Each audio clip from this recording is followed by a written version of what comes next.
overheats. No! Game time for... Oh!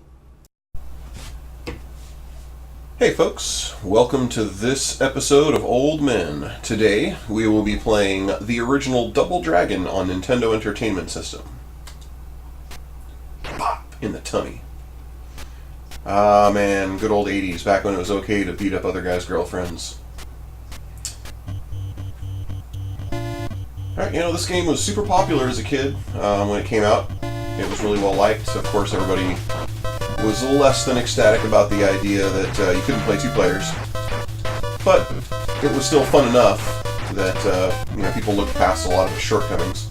Especially when you're kids, it's easier to do that. But the main one that even as kids you could tell was there was no two players. I remember a game, River City Ransom came out, and everybody didn't know what that was and didn't care because it wasn't Double Dragon. I was the poor sucker kid who had a parental unit who actually tried to think when he bought me a video game rather than just buy me the video game, Every gamer's worst nightmare when you're a child, you're a parent who thinks about what they're going to buy you because then they always end up getting you something else and it's not what you wanted. Which is essentially what happened. He got me River City Ransom because he said, well, I heard you guys always complaining that it's not two players and this game looks the same, but it's two players. And, I was quite upset with that. It's like, it's not the same. It's, it's not. It's River City Ransom, whatever that's supposed to be. But it only took one morning of me and my brother playing that together to realize that that game was where it was at.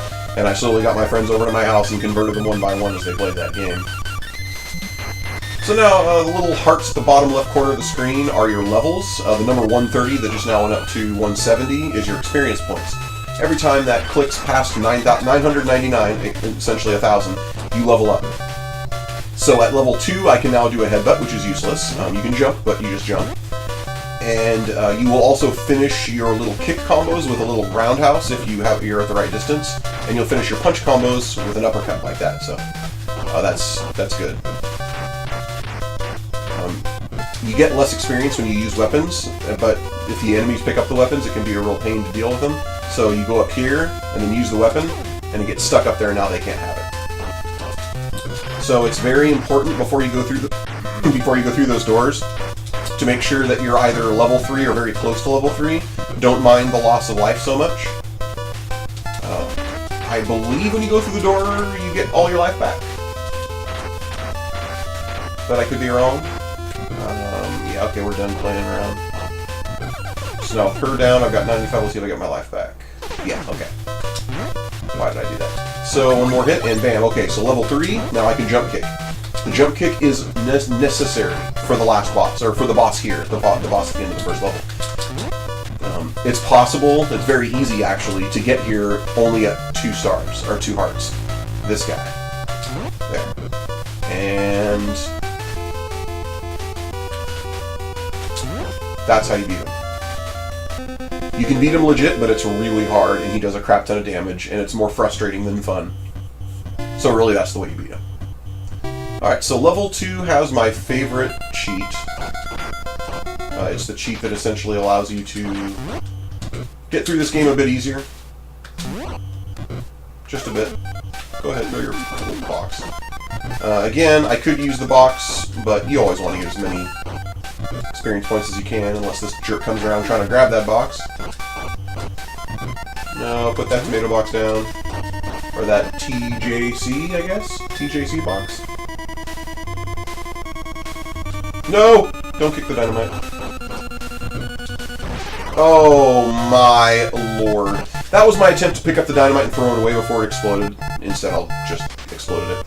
Okay, so you come up here, and you take this guy out. Get up. And you pick up his bat. And then you go down the chain link fence. Don't jump off. And then stay up at the very top of the screen and walk forward until this guy comes with the dynamite. Then walk forward, and as soon as he's there, you walk up to freeze him. Alright, he's about 2 character spaces back. And then you walk all the way over here to the left.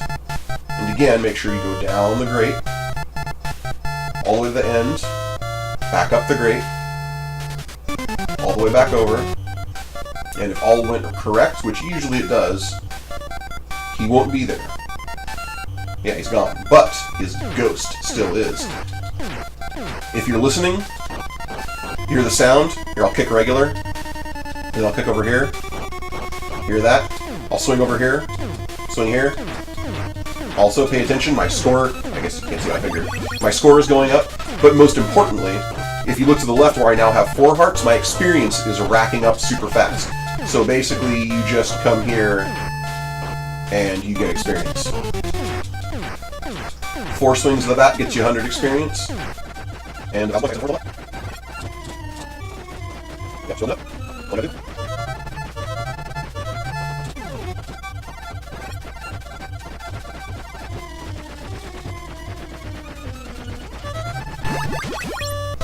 Alright, that's that.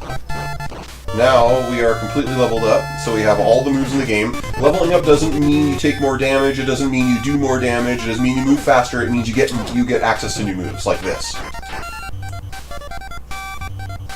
You can sit on top of girls and punch them in the face. Yep. Oh man, that takes me back. Anyway, you can also do a spin kick that's utterly useless.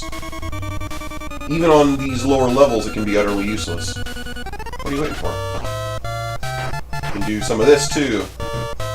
Grab people by the hair and kick them in the face. Or knee them in the face, I guess. And also having all your hearts, at least getting to heart level 4, makes this boss much, much easier. Just lure him over here and toss him off the edge. He's done. That easy. That easy. Thanks for watching. Like, subscribe, and check out Part 2.